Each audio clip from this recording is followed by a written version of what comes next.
Assalamualaikum warahmatullahi wabarakatuh. A'udzu billahi minasy syaithanir rajim. Bismillahirrahmanirrahim. Alhamdulillah wassalatu wassalamu ala nabiyyina Muhammadin wa ala alihi wa ashabihi ajma'in. Amma ba'du.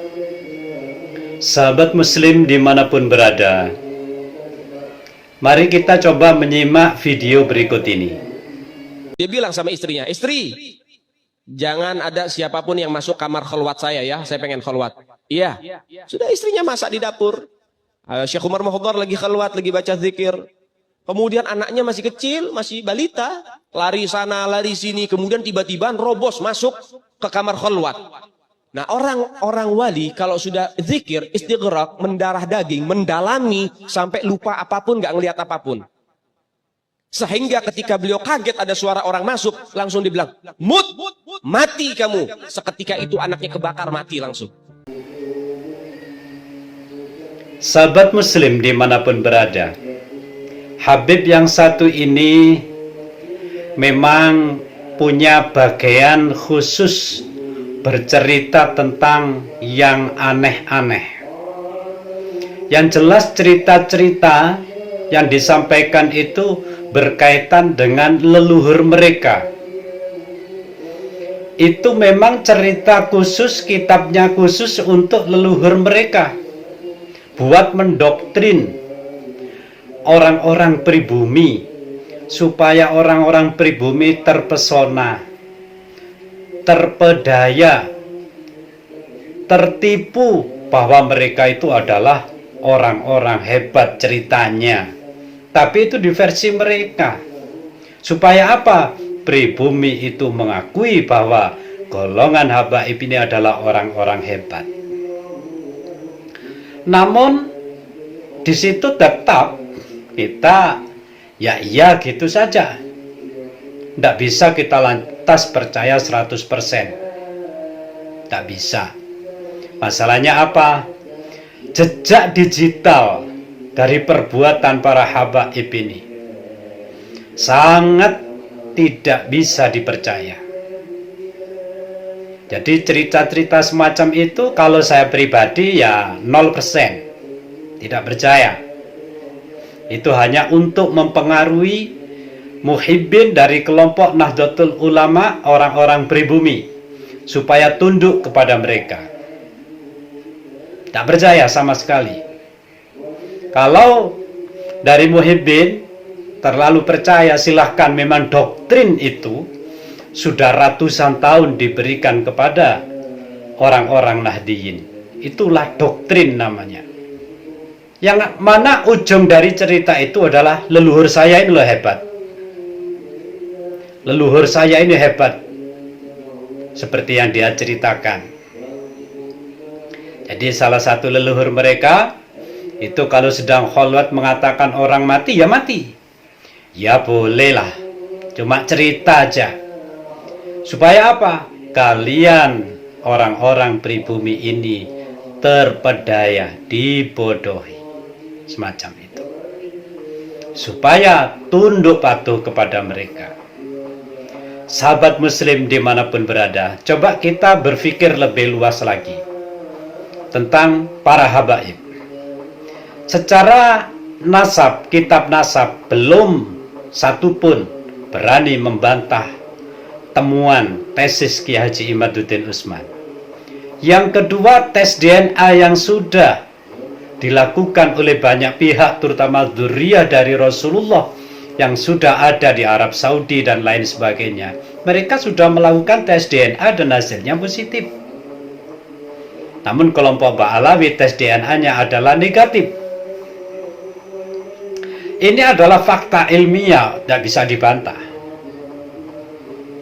Lantas ada Habib Lutfi memalsukan makam. Ini real beritanya. Coba, kejahatan apa ini? Bukankah ini kejahatan luar biasa? Harus dibela bagaimana lagi? Tidak bisa. Memang kejahatan terstruktur untuk memperdaya pribumi, mereka semua ini pendatang. Yang mana muhibbin, orang-orang Nahdlatul Ulama yang mengikuti mereka akan diperdaya untuk menjauhi ulama-ulama Nusantara yang endingnya nanti dijauhkan dari NU, Nahdlatul Ulama. Itu fakta di lapangan. Banser sudah dibatasi geraknya. Itu contoh Banser. Pimpinan Banser mengarahkan ke timur, Habaib mengarahkan ke barat. Yang ikut Habaib disilahkan, yang ikut Kiai Haji Idrus Romli GLNU silahkan. Tapi kita tetap satu komando PBNU dan Banser satu komando pimpinan Ansor. Tidak boleh yang ada ikut campur, karena mereka itu sudah melakukan tindakan atas dasar keputusan dari para alim ulama Nusantara. Lantas kejahatan yang lain, merubah makam-makam diba'alawikan. Terus mau bilang apa lagi? Apakah ini bukan kejahatan yang besar? Kejahatan yang besar. Kalau kalangan habaib itu ada para wali, iya itu habaib yang benar. Tapi bukan masalah keturunan ya. Kalau masalah keturunan tetap kita berpegang teguh terhadap sebuah penelitian. Tidak usah dikhawatirkan kalau memang penelitiannya itu benar, membantah Kiai Haji Imaduddin bisa.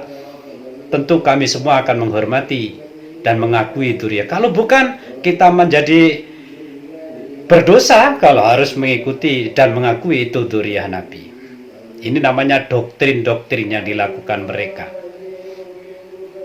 Jadi para muhibbin dimanapun berada, para ulama NU wajib menyuarakan kebenaran, mengatasnamakan nama Rasulullah, padahal itu bukan.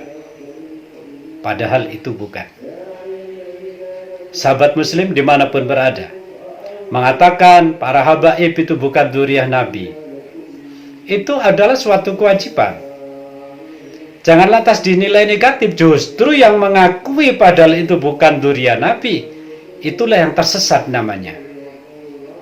Bukankah penemuan ini sudah berdasarkan beberapa dalil? Kalau bisa mematahkan Kiai Haji Imaduddin Utsman, hadapi. Sudah.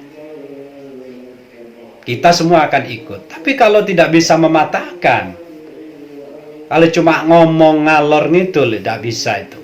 Tidak bisa diterima. Lawan saja, tidak apa-apa. Orang NU pasti ikut.